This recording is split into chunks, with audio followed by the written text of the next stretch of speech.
Shalom, queridos. Hoje é profeta Jeremias, primeiro capítulo do profeta Jeremias. Bendito seja o nome do nosso Deus, que está nos dando força, renovando a força do cansado e dando energia àquele que não tem mais nenhum vigor. Por isso que nós estamos aqui, porque a palavra dele é viva e eficaz. Ele diz que renova as forças.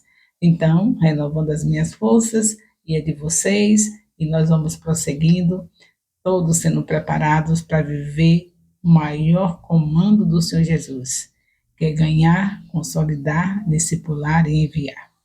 Então, Jeremias capítulo 1, vamos lá. Vemos o chamado do profeta Jeremias, escolhido no ventre de sua mãe. O profeta deveria ser a voz de Deus no meio de uma geração que não queria dar ouvidos a Deus. Imagine que dura missão. Numa geração que não queria dar ouvidos a Deus, e o profeta é escolhido para falar para essa geração. E por acaso tem algum profeta que seja amado, que o pessoal queira? Não tem. Por quê? Porque vai falar o que Deus mandou. E Deus manda mesmo tudo que nós precisamos. E o profeta não pode negar.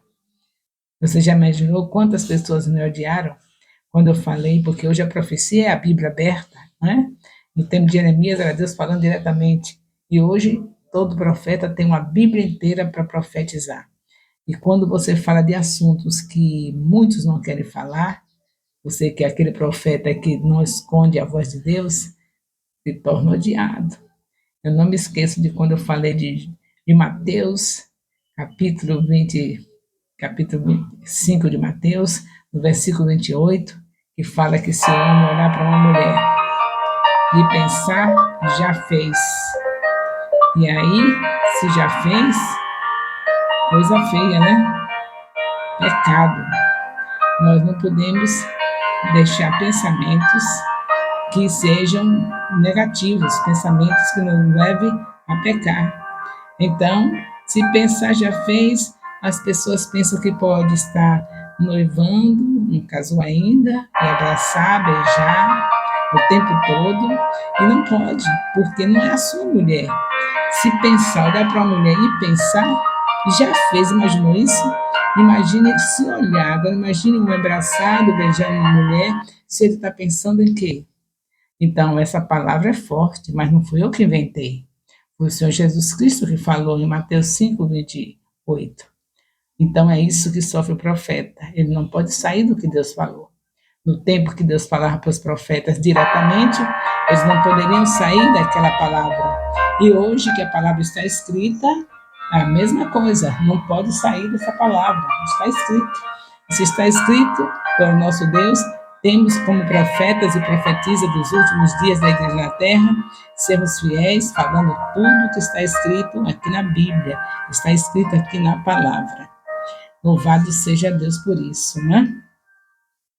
Então, vamos continuar com o profeta Jeremias, no capítulo 1.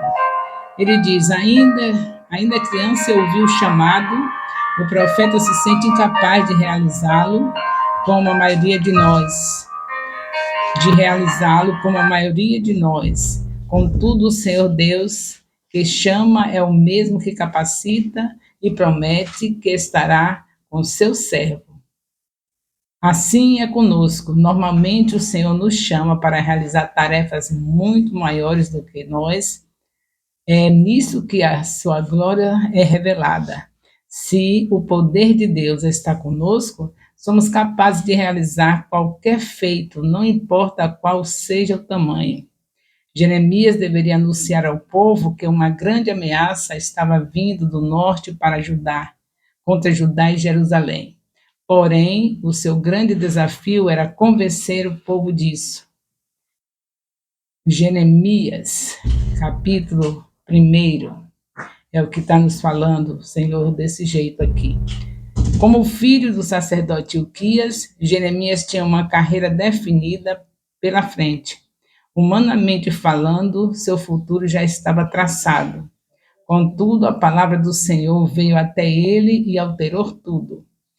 Isso acontece porque Deus é soberano e não respeita o plano que traçamos, e sim, se não estiver alinhado com o plano dele. Nosso plano só tem validade se estiver alinhado com o plano de Deus. Isso já aconteceu com você? Porque comigo já aconteceu. Meu sonho, os nossos sonhos, só vale a pena se for os sonhos de Deus. As conversas que nós falamos só vale a pena se for as conversas de Deus. Meu Deus, louvado seja o nome do Senhor, porque hoje eu creio que nesse discipulado muita gente está sendo confrontado, porque tem planos que Deus não fez. O plano que Deus fez para você já está escrito aqui na Bíblia. Você não foi um dia salvo, não foi liberto, não foi bom alguém te tirar das trevas, tirar da mão de Satanás. Deus não fez isso para você ficar somente achando bonitinho e dizendo muito obrigada a Deus, sem atitudes. Gratidão tem atitudes.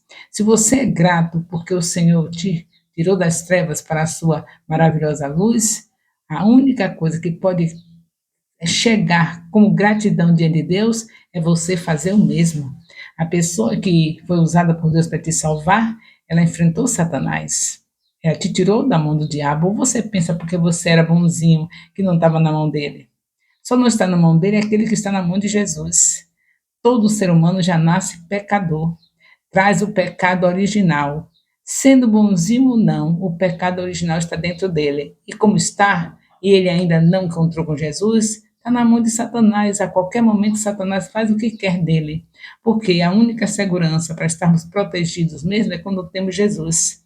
Mesmo assim, você vê que depois de crentes, ainda o Satanás continua perseguindo e muitos caem nas armadilhas dele e traz Jesus. Agora imagine uma pessoa que não aceitou Jesus Cristo e se acha que é bonzinho e que não precisa fazer nada para salvar ninguém não, porque eu não tinha nem pecado assim, mas alguém falou de Jesus para mim, eu resolvi seguir Jesus simplesmente porque eu tinha que ter uma religião, eu não tinha nenhuma, mas eu não era mal, eu era bom, eu não fazia nada de errado. Você ia para o inferno, era, sem fazer nada de errado, porque só tem salvação aquele que recebe Jesus. Todos pecaram, destituídos estão da glória de Deus. Não adianta ser bonzinho, porque o pecado original está dentro da gente. Então, considere isso, que você foi salvo, mesmo sendo essa boazinha ou esse bonzinho, e essa pessoa enfrentou as trevas, porque Satanás não ficou de boa com ela quando ela foi anunciar que Jesus Cristo é o caminho, a verdade e a vida para você. E agora só tem uma maneira de agradecer, fazendo o mesmo. Vai fazer o mesmo aquele parente que está indo para o inferno. Vai fazer o mesmo aquele colega de trabalho que está indo para o inferno. Vai fazer o mesmo aquele colega de faculdade que está indo para o inferno. Você vai viver como agente secreto, é? Receber uma tão grande salvação dessa e não ter coragem de ser grata? A gratidão é essa. Ide e fazer discípulos. Mateus 28, versículo 19. É isso que tem para nós. É essa a nossa missão. Ah, mas eu sou intercessora, meu dom é. Justamente, você está ótima para fazer essa obra, porque tem que ter oração mesmo. Você pode interceder por todos que estão fazendo a obra e dizer ao Senhor: Senhor, guarda-me também, porque hoje eu vou ganhar fulana de tal para o Senhor. Me ajuda, Espírito Santo, é o Senhor que convence do pecado, do juízo, da justiça. Eu irei falar a palavra, mas quem vai convencer é o Senhor. É assim, intercessora, ganhando vidas. Você é a pessoa mais indicada para estar com muitas pessoas nas suas mãos, uma equipe de 12 que você já ganhou, que está discipulando, logo, logo você vai ter outra equipe, quando aprontar essa aqui, tiver todo mundo pronto, você vai ter outra equipe de 12, porque você intercede. E aí as pessoas vêm, você fala para elas, a intercessora é a pessoa mais frutífera que deve ter, porque além de ela ajudar a outros a ganhar, intercedendo para todos serem discipuladores, e ainda é um discipulador de excelência, todo intercessor. Talvez não tenha entendido isso, e falta fazer isso, porque essa é a principal missão. A oração e ganhar vidas, porque sem oração ninguém ganha nada. Então, ótimo, você está no caminho certo. E você que é assim do louvor, está toda feliz, porque quando você abre a boca, você sabe que as pessoas chegam à sala do trono, adoram a Deus. Pois é, vai ficar somente essas pessoas todos os dias na sua frente? Ou vai ter pessoas que você também foi buscar para adorar a Deus? Você, que tem essa voz maravilhosa, sabe quanto é importante as pessoas estarem ali movidas pelo Espírito em adoração? Tem muita gente que precisa fazer isso e você ainda não foi discipular, não foi ganhar. Você, antes de chegar lá na plataforma para louvar, vai na casa daquele parente, vai na casa daquela colega de faculdade, vai na casa daquele colega de trabalho, para eles também virem ser adoradores, receber a Jesus e ser adoradores também, ou vai deixar todo domingo ou todo dia que tiver um culto, as mesmas pessoas, sem fazer o reino de Deus crescer. Essa é a principal obra. Se uma pessoa está adorando a Deus e não tem outras pessoas que ela conseguiu ganhar para Jesus, é uma adoração meio estranha, né? E um adorador deve amar o Senhor e fazer o que ele manda. O adorador adora também com atitudes. Ele mandou ir de fazer discípulos. Então, mais um, né? Que pensou que não estava fora. Todos estão no mesmo barco. O que o Senhor quer que ganhe vidas. E para isso é vida de oração, é vida de adoração, é vida de constante santidade diante de Deus. Eu estou em Jeremias capítulo 1, mostrando para vocês a importância que nós devemos dar a sermos aqueles que ganham as vidas para o Senhor Jesus. Você está entendendo que a Bíblia toda não tem outro motivo que não seja esse: receber a Jesus e fazer com que outros também recebam. Jeremias profetizou em dias difíceis. Em Jeremias 1, de 4 a 7, vemos que o profeta Jeremias profetizou em dias difíceis. Como isso fica claro, está bem claro, né, que foram dias difíceis. O texto bíblico diz que o chamado aconteceu nos dias de Josias, passando por Joaquim, Zedequias até o cativeiro. Ou seja, o profeta Jeremias testemunhou a destruição de Jerusalém, do templo e do exílio dos judeus até a Babilônia. Foram tempos difíceis.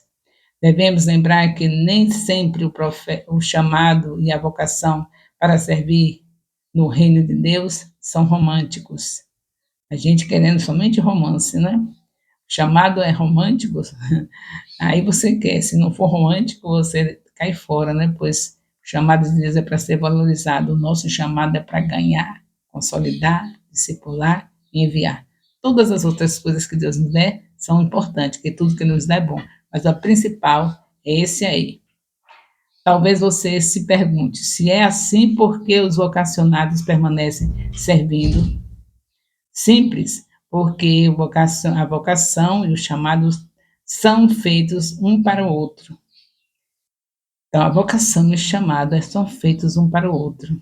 Em Jeremias 1,4, vemos o Senhor Deus dizendo a Jeremias que ele foi separado quando estava em formação no ventre materno. Isso nos mostra que Deus nos criou com um propósito específico e definido.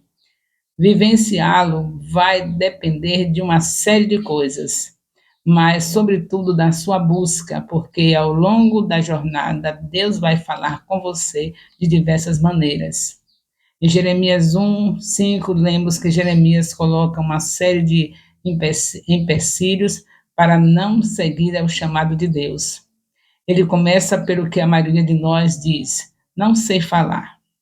O que ele estava querendo dizer é que não tinha a eloquência necessária para desempenhar a tarefa. Isso me faz lembrar muito de mim. Todos nós fazemos essas coisas, né? Mas Deus insiste e há de nós que não seguimos aquilo que Ele está nos convocando. Lembre que nós podemos, se você desenvolve relacionamento com Deus e pratica seu chamado, o aperfeiçoamento é natural. Quem tem intimidade com Deus, com certeza terá o aperfeiçoamento. A intimidade com Deus é você dar um presente caro. A primeira coisa é você ir para o lugar secreto, como Jesus Cristo ensinou. Entra no teu quarto, ora em secreto, que o teu Deus que vem em secreto te recompensará. Daí você ouve Deus à vontade. É o lugar que Deus fala mais e que você ouve mais, é neste lugar secreto. Em Jeremias 1,7, vemos que a negativa do chamado não é um obstáculo para Deus. Ele promete ao jovem vocacionado que estará com ele, e isso é suficiente para que ele seja capaz de desenvolver a tarefa. E é mesmo. A palavra utilizada no hebraico para criança, no versículo 7, aparece na Bíblia para se referir às crianças e rapazes. Alguns estudiosos estimam que Jeremias tinha algo em torno de 20 anos de idade. Ele tinha em torno de 20 anos de idade quando foi chamado. Lemos em Jeremias 1:8 que o Senhor Deus diz a Jeremias que ele não precisa temer. Contudo, é importante lembrar que a segurança é algo natural, e a insegurança é algo natural neste momento. Quando somos chamados, ficamos inseguros. Deus se antecipa às nossas inseguranças e nos garante vitória por meio de sua presença. No verso 9, vemos que o Senhor estende a mão e toca nos lábios do jovem profeta, isto é, um sinal de capacitação. E de agora em diante haveria um fluir do poder de Deus sobre a vida dele para que suas palavras fossem inspiradas.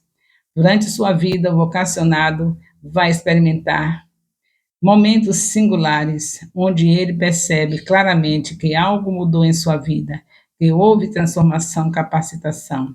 Isso é parte do agir de Deus na sua vida, na vida dos seus filhos. Jeremias 1, de 17 a 19, vemos que nesse ponto da vocação de Deus, nesse ponto da vocação, Deus diz que o profeta Jeremias seria como um agricultor, teria autoridade para plantar e arrancar, mas seria também como um engenheiro civil, edificaria e destruiria. Deus promete a Jeremias que ele seria uma cidade fortificada, ou seja, inabalável. Além disso, o Senhor diz: eles lutarão, mas não vencerão. Ou seja, haverão muitas lutas na vida do vocacionado, mas nenhuma delas é definitiva. Isso porque somos inabaláveis com o Senhor. Se temos o Senhor, somos inabaláveis. E você, o que achou dessa palavra? Inabaláveis. Você ainda está com medo disso? Você é uma pessoa chamada pelo Senhor, porque em Cristo Jesus nós sabemos que Ele deu o Espírito e todos nós estamos vocacionados para vivermos na direção do Espírito e com certeza o Espírito vai nos levar a fazer o que é mais importante. O que é mais importante é o que Jesus disse quando ele estava sendo assunto aos céus.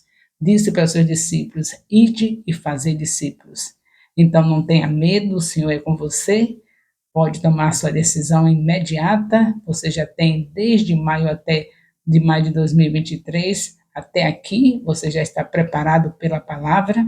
Se você obedeceu em tudo, teve 3 capítulos por dia na sua casa, na leitura da palavra de Deus, se tem estudado a palavra semanalmente com seus discipuladores, já está preparado para chegar na casa daquela pessoa que você no passado deixou como se não existisse um Deus na sua vida, não falou nada para ela, estava indiferente ao que Deus tem para você fazer, mas agora você está entendendo que é um filho de Deus, que da mesma maneira como você foi tirado do inferno por alguém que enfrentou as trevas para libertar você, você tem a mesma obrigação de fazer isso. Então siga em frente, porque o Senhor já está fazendo um novo tempo nesse Ministério Apostólico Internacional Filho de Jerusalém. A essa altura você já está vendo a diferença do antes de Bíblia aberta no discipulado e o depois com a Bíblia aberta no discipulado. Estamos no novo tempo, nos melhores anos do Ministério Apostólico Internacional Filho de Jerusalém. Estamos com o Reformador Jesus e só poderia ser assim, só êxito. Assim como ele dividiu a história em duas, o antes e o depois de Cristo, ele também dividiu a nossa história em duas. O antes de discipulado com a Bíblia na mão, lida, comentada, meditada, e o depois da Bíblia na mão, com tudo isso que Jesus manda fazer, meditando de dia e de noite, e estamos prósperos como a Bíblia nos fala. Louvado seja Deus. O amor de Deus, nosso Pai, a graça salvadora do nosso Senhor Jesus Cristo, a comunhão do Espírito Santo, seja com todos os discipuladores e discípulos do Ministério Apostólico Internacional, Filhos de Jerusalém, desde agora e para sempre. Amém. Louvado seja Deus.